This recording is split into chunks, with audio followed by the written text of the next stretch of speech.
Welcome back to those of you who are returning, and welcome to those who are here for the first time. My name is Bicycle Mark, and I am a citizen journalist. That's what I do for a living, and I'm okay with it. It's 4:30, so I'm giving a few extra minutes of babble for the people just at the door. And it is 4:30, so it's kind of like good morning camp. Everyone's just having their breakfast. Is that a Red Bull? It's breakfast. I wanted to come here today and tell a story that isn't mine, which is probably a stupid idea, but I like stories. I like stories, especially the ones that involve people doing good things in the world and maybe having a positive outcome. Sometimes I've had those stories in my own life, and in this case, it's a bunch of other people that I've been watching, reporting about, writing about, and I thought, instead of talking about me for a change, let's talk about this project and these people. And the topic, when I told them that I wanted to talk about them, they said, well, you should talk about the topic of mobile phones and ethics, not just what we're doing. And I said, okay, I'll do both. So we entitled it, Is This the Mobile Phone Gadget World We Created? Title, it's inspired by Queen. You know, they were singing about mobile phones. They were really ahead of their time. Today, if there were an ethical mobile phone, an organic mobile phone, I know you have questions and comments already, but let's just go with what I'm saying. Raise your hand, would you be interested in buying it, or at least trying it? Yeah. And one more, raise your hand, have you ever pressured or questioned or been in touch with a company about making an ethical mobile phone? You never know in this room. Yeah. Okay, and at the end you can tell us how it worked out, because I would be curious to hear your experiences. The group of people that I'm going to be talking about, they're called Fairphone, and their role in this play of life will come in a few slides. But let's start with the big picture in this world. Everybody, of course, has a mobile phone. That's not new, although with time you find that even more people in the world, even the ones that never had a mobile phone, start to have them. Case in point, the people mining the minerals for mobile phones, well, they've got mobile phones on them, which I find to be kind of one of those moments like, what do you call that? Like when Marty McFly went back in time and saw himself. It's one of those moments. A Back to the Future moment. So the state that we're in this world is, in your phone right now, depending on which phone you have, there is a long list of minerals. And there's only a few places in this world where these minerals can come from. I'm betting you knew this already. But I'll mention it anyway because we have to start somewhere. One of the problems we have, I consider it a problem, is there's no real system, there's no foolproof system for sure, for tracking where the minerals in your phone come from. If you open it up, some parts may be labeled, many parts aren't. There's a couple of reasons for this that we'll talk about, but it's a problem if you want to know where the parts in your phone come from.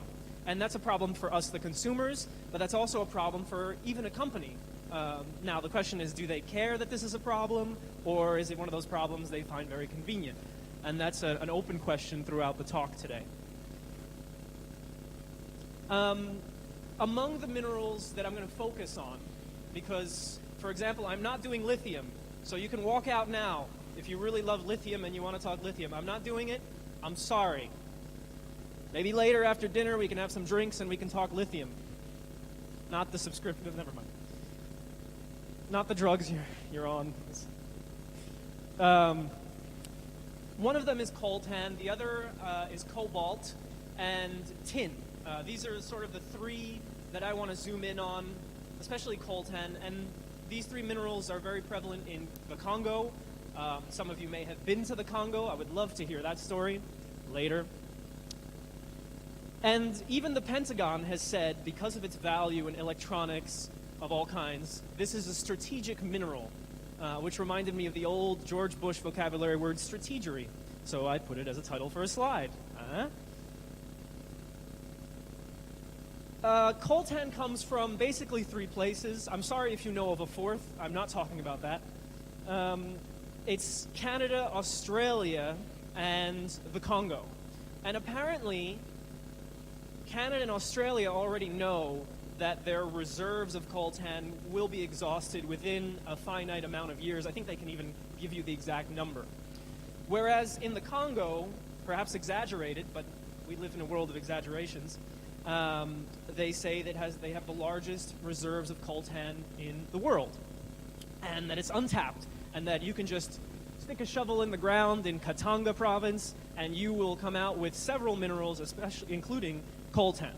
So obviously this makes Congo a very important place now and in the future when Australia and Canada apparently will run out of coltan. One of the themes that you've probably heard before, and I'll repeat here, is that coltan, the mining of it, the selling of it, directly funds conflicts in the Congo. It's not the only place that it directly funds a conflict, but it is, there is a link that has been made by many observer organizations, governments. It's no secret, the United Nations has reported on it. I read a report that it took a long time to read, and it was all about how the people who are mining or controlling the mining of coltan in eastern Congo take that money when it's sold and use it for weapons. As a matter of fact, they say the relationship between coltan going out and weapons coming in is a direct one-way, a two-way street, so to speak. Coltan goes one way, weapons go the other. And there's a civil war that's been going on in eastern Congo for over a decade at this point. Wow, we're getting old. And 4 million people have died, more than that really, but those are the numbers that are published. And this is all related to where the minerals in our phones come from, which is amazing because all we're doing is looking at a phone. We're interested in what it can do for us, for the world, and so on. But behind these objects, there are lives being lost and, well, a whole history of a continent and a country being determined. Let's move forward. Let's go to Congo. So a lot of this comes from research that people have done, academic research, government-sponsored research, but also my dear friends at Fairphone did a fact-finding mission where they went to Congo and they went to the mines in Katanga province. So I want to focus on Katanga. Congo is a big place. It's basically, I think it's the size of Western Europe, which is crazy. The province of Katanga is about the size of France. So if you've ever traveled around France, maybe it's like that. Maybe it's a little different. It's the world's 5th largest supplier of tin, which is of interest for electronics, of course. And they also have gold, which is obviously a big deal for your electronics and your teeth. Gold teeth, I don't know. This is a photo from Katanga, near Lumumbashi, which is the capital. And this is after you've mined, I love how I'm skipping right to this photo. After you've mined the coltan and the whatever rocks you get out of the ground, you have to wash them. And so engaged in the process of washing are 7-year-old children, old people, women, former teachers who stopped teaching because, well, there were no students anyway. They're all in the coal mines, in the coltan mines. And the teacher themselves can get a better salary by digging in the ground for minerals to sell to middle people who then sell to mobile phone companies. So this was a photo taken at the beginning of this year. This is a list you can't read. I love to put things you can't read from where you're sitting, but you can perhaps read from your screen at home, in your bunker, wherever you are right now, your personal bunkers. And it's a list of companies that are currently operating in Katanga province, and they include names like Compaq, Dell, Ericsson, HP, Motorola, Siemens, Nokia. And yes, then there's a whole list of other companies that we've never heard of and we will never have to hear about because they make it possible for these minerals to be extracted, sold, resold, and eventually make their way to our mobile phones. If you want this list, I'll make the slides available, of course. And so then comes the question, we know this is a problem. You knew this was a problem before you walked in here today, and I appreciate that you still walked in. What do the big companies say? And you can find a few statements. I found an agreement from April that said that Apple, Motorola, a couple of other names signed on, lots of big names. They said that their goal is to be conflict-free in the makeup of their phones. and they made this agreement that says part of being conflict-free is they won't be taking minerals from places where there are civil wars anymore. To which people in the Congo, representatives from mining industry responded, "Are you trying to kill us?" And so then it becomes this conflict of what are we going to do? Apple says they're going conflict-free, and they signed on to this agreement, a voluntary agreement. I don't know if you've heard of this place. Well, I don't know if you've heard much about how the United States, for example, loves to have voluntary agreements. So that's kind of like if you're a chemical company and you've been polluting, you should voluntarily clean up after yourself. We'd appreciate it. And that's basically how it works. You don't have to. So Apple has entered into one of these voluntary agreements that says they're going to be conflict-free, which is weird because if you rewind a few months, Steve Jobs was being interviewed by Business Week or one of these magazines I don't read unless I have to do research. And he said, you can never go conflict-free. Our problem at Apple is we just can't be sure because these minerals at some point when they come out of Congo, you don't know exactly where they came from. Was it a conflict zone? Because there are non-conflict zones in Congo. Katanga is one of those places, technically. So Steve Jobs once said he couldn't do it. Now he says they will do it. We'll see what happens. It is interesting, though, that you do get statements now from companies. Maybe you've read statements from different companies that you follow, where they now spend a little time telling you we're concerned about where the materials in our phones and our devices come from. So even though you might say, well, what good is it? Nothing is going to change. It's interesting that we now live in an era where these companies are at least this much worried that they're going to prepare a statement. There might be a desk dedicated to this, next to the water cooler on the way out. But still, there's a desk. This is a small breakthrough. I'm looking at the bright side. You may not like it.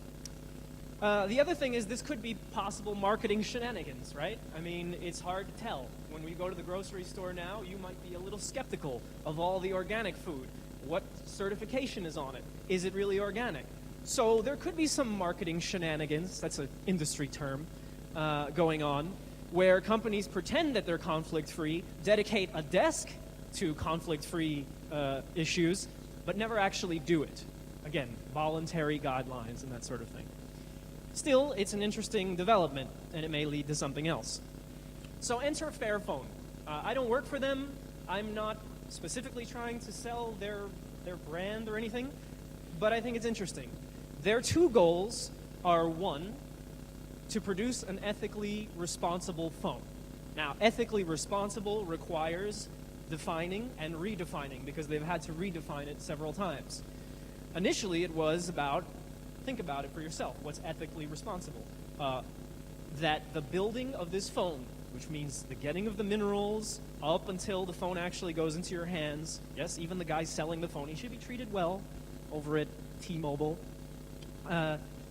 That the process should be ethical. No one should be tortured. No one should be held at gunpoint, forced to do the job. No one, there we go. I've started to define ethical. And then we can build from there. And then, of course, came questions. What about child labor? And there's no answer for this right now. Because when you go to Congo and you look at the kids washing the minerals and the kids doing the mining, they'll say, well, I'm paying for school. So I'm doing the mining so that I can go to school. So it becomes very difficult to say these are non-slave labor or non-child labor phones. So it becomes difficult. So there is a definition of ethical, and I've started to lay it out, but it's constantly changing. The other aspect, and the bigger aspect, I would say, of what Fairphone or anything like it is doing, these kind of movements, is saying that whether we build the phone or not, the point is to pressure companies to say, you know what, we do give a shit where our phones come from. We do care if these minerals come from places where people are killing each other over them or the money from their sale is being used for killing. So it's both the production of a device, which I'm sure excites a lot of you, but also the movement, the pressure, the issue, raising this issue in our world. So just to go over the process a little bit, in case you don't know, I didn't know this a year ago. I learned after their journey. Just in Katanga, because the rest of Congo is another story. You have places where people are in a labor camp and people are holding guns and you're sort of watching workers while they're doing the digging. I mean, it's not that kind of a place. We're talking about a place where people on their own who have acquired a plot of land just start digging for themselves. They're digging using the most basic tools. They do it barefoot even. I used to think that it had something to do with they can't afford shoes. No, they just prefer to go in without the shoes. So it's a whole other culture of mining that I'm not used to. The artisanal miners get the minerals out of the ground. And of course, when you get this, I'll show you an image in a second probably. But you get this block of stone and there's different layers to it. So you wash it and then you can see it better. And so some people, maybe some of you, when you look at stone, you can see, oh, that's coltan. Oh, that's just rock. And then based on this, you can sell what you've mined. And you can say, well, look how much coltan is here. It's got to be worth $50 or whatever it is. The problem is miners get this out of the ground and they don't know exactly what they've got. They can see something so they can make an estimate, but there's no precise measurement. And then they go and sell it to someone who's also not exactly sure what they've got, but is going to give them a tough time on the price. And we'll get more into this process in a second. Then come these, what did I call them? Middle ladies. There's a whole clan or culture of women who buy the minerals from the miners. And like I said, they negotiate tough. They give shit prices, and the miners don't really know the going price anyway. Not as much internet connectivity in the mine these days. So they're kind of playing a guessing game, and these ladies are said to be extremely tough. So tough, I don't have a photo of them. And they give them whatever price they give them, and they move on. After these middle ladies come, then come you see more international people. There's the Lebanese, there's the Chinese, perhaps some Europeans. I didn't hear so many Europeans, but they could be in there. And they come in and they buy from the ladies. What's interesting about these guys is some of them may have a tool. Forgive me for not having the techno jargon down, but I believe it's like a spectrometer. It measures the rock. You can correct me later. And it says what percent of what is in this rock. And this is super important because if you're negotiating a price, well then knowing exactly what you have would allow you to, one, negotiate better, and as the buyer, know what you're getting. So only at this level, when these foreign companies, these middle companies come in, do they actually, after they've bought the minerals, check what they've got. And so they're also bidding quite low. So everybody's getting screwed on the price because you look at some stone and you could see some lines of maybe coltan and you say, it's probably worth 40, and you bid low. Then when you get to wherever you have your tool, your spectrometer, you measure and you go, oh, yeah, actually it's more. So you tend to always win in this deal. I think the only people that are losing are the miners and maybe that lady who buys from the miners. Whoever doesn't have the tool to measure is bound to lose. So the big problem that I've started to talk about, and they asked miners, they interviewed miners. I'm not going to play the video here. I find watching videos in bunkers makes you sleepy. That's what I find. But they say, what we really could use. So Fairphone asks them, do you think you get a fair deal in this world? And of course they say no. I mean, that's not a surprise. But very specifically, they say, we would like to know market prices for our metals, for what we're mining. We don't know. We would like a way that the price can be controlled, so we know what's the going price this week, yesterday, and so on. So there needs to be some kind of system for this. The other thing is what I've also said, detecting what they've got. These tools, these spectrometers, I have a photo coming up of one, they go for something like in the range of 2,000 euros, maybe less, I haven't checked in a while, but it's in the thousands. Very difficult, obviously, to get one in the Congo. So one of the suggestions was, if you could get us one of these tools, well, that would change our life, because we could measure before we go to sell what we've taken out of the ground. So this makes you think, can we get these guys this tool?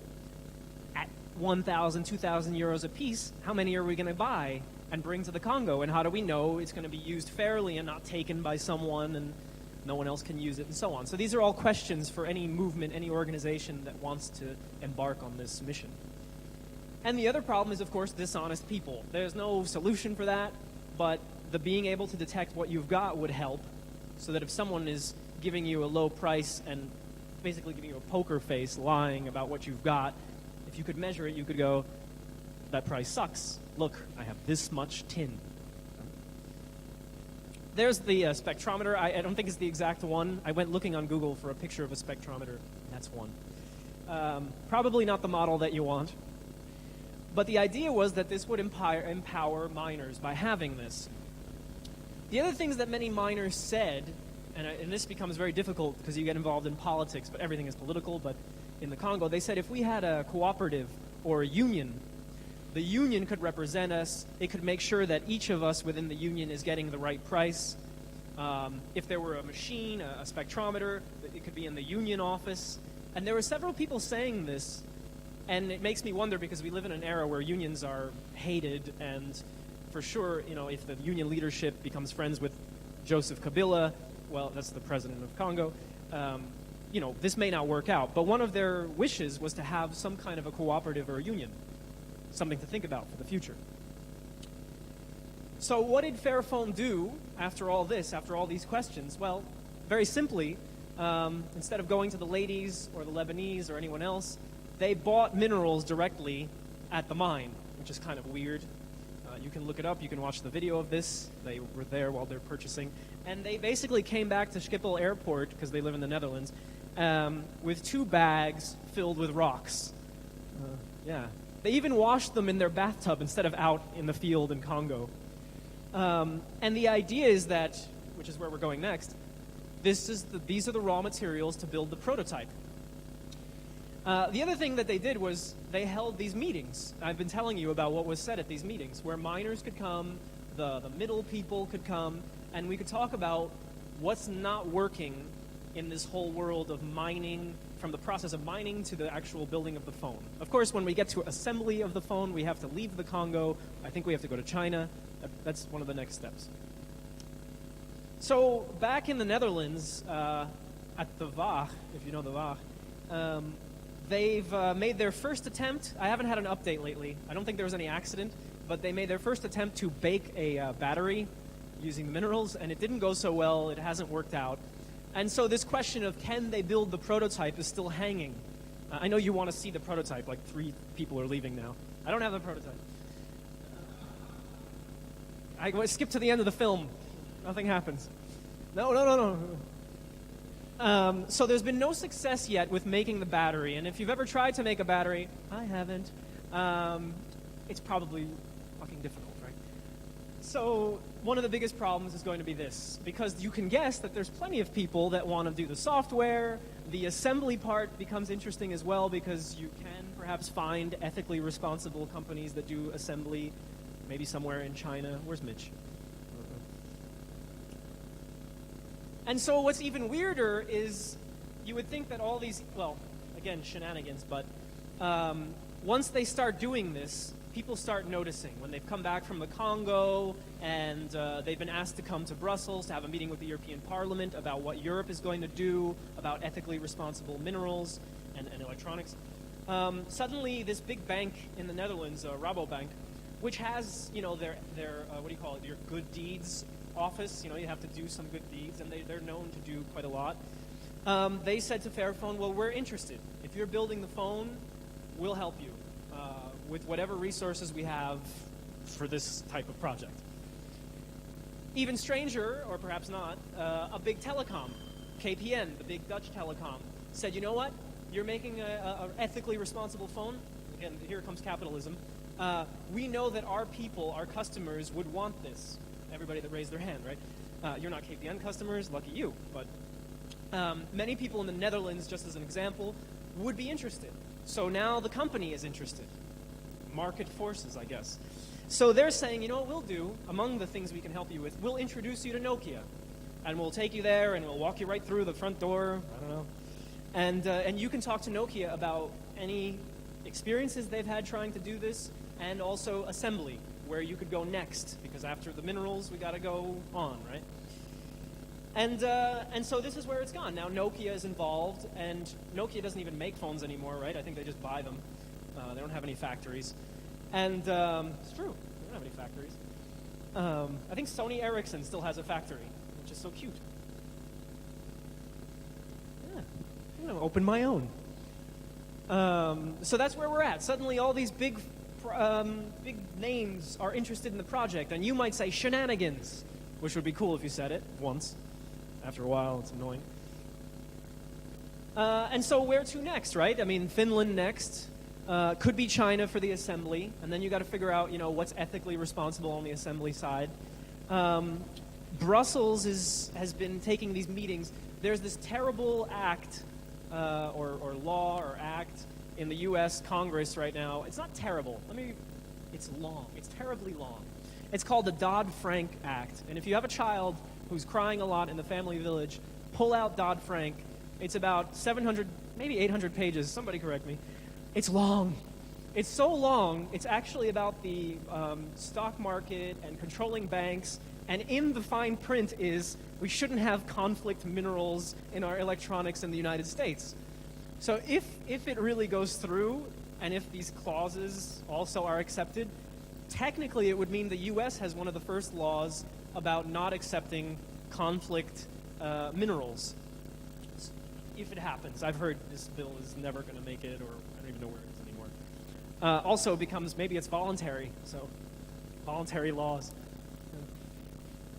So Brussels is interested in perhaps doing something. When they had their meetings with Fairphone, they also invited the big major telecoms from around the union. And Congolese civil society, mining associations came, and basically they said, if you do this, you're going to kill us. Because let's say we can't end the conflict in eastern Congo, then you're not going to buy any more minerals from this area. So the economy there will collapse because everybody's mining. Even the bread makers stopped making bread. Food prices in Congo are higher than anywhere in Europe because nobody does agriculture anymore. They're all mining. So these people who are all mining, now if nobody buys their minerals, then we come to the other problem in this equation. Suddenly they're not making any money. You might say, well, they'll go back to farming. I don't know. We don't know. But there's definitely a collapse involved if we make this change. So I think this is what you call a dilemma. I'm not sure.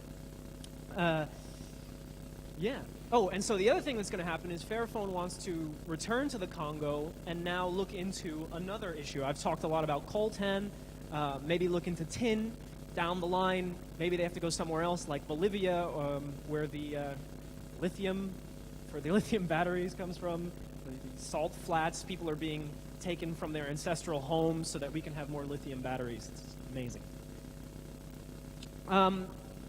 So the bigger picture has revealed what I've been talking about, that if we do what I'm talking about doing, no longer buying from conflict areas, we risk collapsing an economy. But maybe in the long term, maybe it's worth it, right? No? And so the questions remain. Maybe are companies serious? Is Apple serious? Are customers really concerned? I mean, if I show you the prototype for Fairphone and it looks like Gordon Gekko, Wall Street phone, are you going to buy that? I think you might because it's retro, so you might carry around. I'm sure someone at this camp has the old mobile phone with the little backpack. But are customers really serious? Because I don't know about you, I know a lot of people, I don't think they're my family members, I hope not, but they say, I'm not buying organic, it's too expensive. Oh, that's my dad, yeah. I'm not buying organic. It's too expensive. It's stupid. It shouldn't be so expensive. And so he won't buy it. And it's hard to convince people sometimes, even if they say, yeah, it's a good idea that people be treated well at work, that maybe food and phones shouldn't be compared. All right. Then the question is, will this Fairphone ever be made? And the answer is, I don't know. And then comes that classic question with the collapse of the economy and Amy Winehouse. Too soon. Will we stay focused on this issue? Wall Street is quite a big issue these days. So maybe we'll forget that we're worried about... I was putting this thing together and I was like, where are these pieces from? But maybe we'll forget about this issue. Maybe it's too difficult, so we don't want to look at it. You're going to have a lot of talks here at the camp about software maybe bits on e-waste. That's interesting, e-waste recycling. But it's a very difficult topic to talk about. I mean, look at me, I'm drowning here. And maybe this will discourage any action on this front. So it's hard to tell, what will happen to us. One place where we could find minerals, if we really wanted to, is right here at camp and or in your neighborhood where you live. This year, Fairphone is conducting a urban mining exercise at Lowlands, where you can swim in a pit of old mobile phones, which is, I guess, cute. Then you're encouraged, I don't know how you're forced to do it, but to take apart phones, to all the bits and pieces and make piles of each mineral. And this is urban mining, at a concert festival, but still. We might get into urban mining around the world, and there are companies that are doing it slowly on a small scale. But when coltan becomes scarce, and the only place you can get it is a war zone where people are dying over it, maybe getting it from Finofort, Germany is an interesting option. So let's go urban mining. That's it for my talk, believe it or not. Fairphone.org is the key website. And at Bicycle Mark is where I try to write things in 140 characters or less.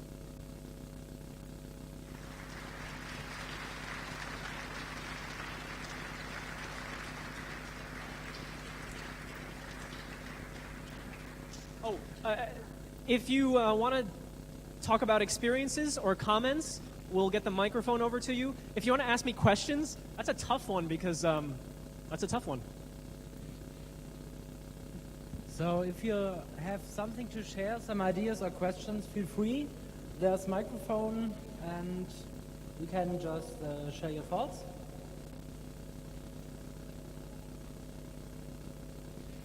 Okay, so people are as amazed as everyone.